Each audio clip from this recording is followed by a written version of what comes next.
Welcome to Suburban Homesteader, Wyoming, Arizona. I am sitting in front of my Postage Stamp Garden Challenge. And I planted this yesterday, except for the beans. And I had them soaking overnight. And so today I'm going to plant those beans and show you what the garden's looking like this morning. Now, it always seems to take more time when you're gardening than what you anticipate. This is the original bed, 4 foot by 6 feet, so approximately 24 square feet. And I was growing some apple trees from seed. I'm going to move those to a different bed, and so I won't have to worry about them. I decided to add 2 bags of raised bed soil, just to loosen it up a little bit. And I'm using a trowel that actually was my father-in-law's. I'm adding dried molasses and oyster shells. I'm also going to add some organic blood meal and some organic fertilizer pellets. So what I do is I just take a pot, and since there's holes in the bottom, you can just easily sprinkle the molasses out. And I'm just going to do a half a bed at a time. So I sprinkle that around, then I'm going to take the oyster shells, and I like them because they add calcium, plus it helps with the slugs.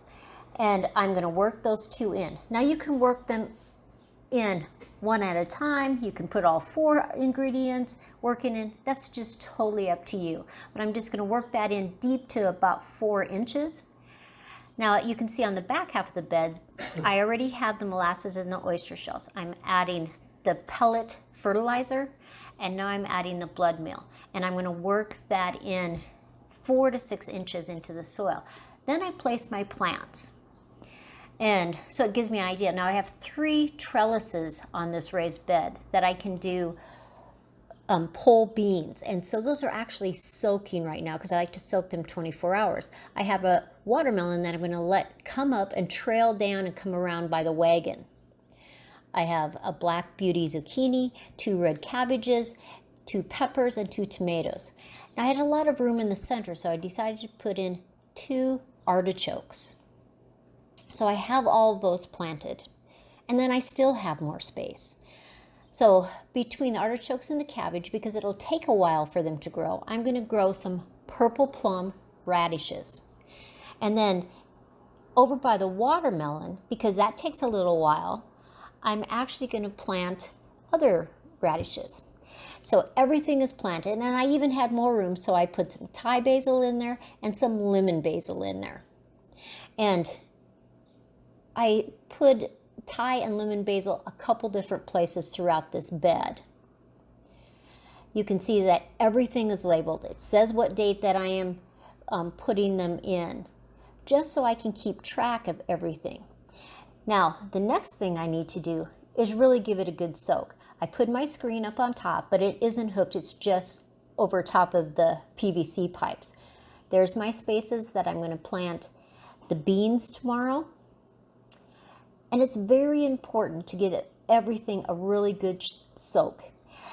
There's plants that really go into some shock, but if you have that, it's great. So there the screen is on, and it still lets lots of light through. It lets the rain through, but it doesn't let the hail through.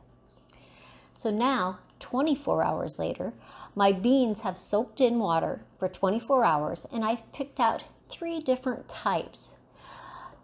And they're just a variety. I love soup beans, and so we're going to plant those this morning. And because I have 3 trellises, I thought, why not do 3 different types of beans? Now, as you can see, the beans have soaked for the 24 hours, but they've really expanded. So how do I know how deep to plant them?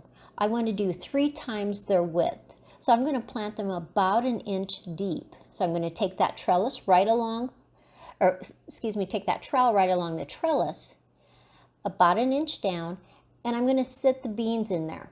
Now, because they're going to climb up that trellis, I'm going to plant them much closer than I would in a regular garden space. So they're only about 1/2 inch apart. I'm going to pat that down. After I get them all planted, I will give them a really good soak. And of course, I'm going to label them. And I love these little labels and these markers. They don't fade, they don't wear off in the summertime, and I'll put a link below so that if you're interested in them, you can get some of them. So everything is planted. And I'm really happy and excited about how much stuff I got in 24 square feet of a garden bed, a raised garden bed. And I will just watch them. They should have enough nutrients. If they need more, I can always add it during the summertime. Well, that's the beginnings of my postage stamp gardening and the gardening challenge for it. If you want to know all the rules, all the prizes you can win, I'm going to link the video there, and I'll have it at the end of the video, of this video also. But I have my screen on there, and not only does it help with the hail, but it also helps, I think, just filtering that sun when it's really intense. And so all of my raised beds have these on there. Now, I know last year when I showed how to do this, there were people that said, you can't survive a hailstorm. Well, we had 3 hailstorms last year, and it survived perfectly. And so I'll put a link to this type of screen. I think it's a lot more heavy duty than what you would buy in a box store. So this is Sandy. Always like, subscribe, share with the world, and I will see you next time.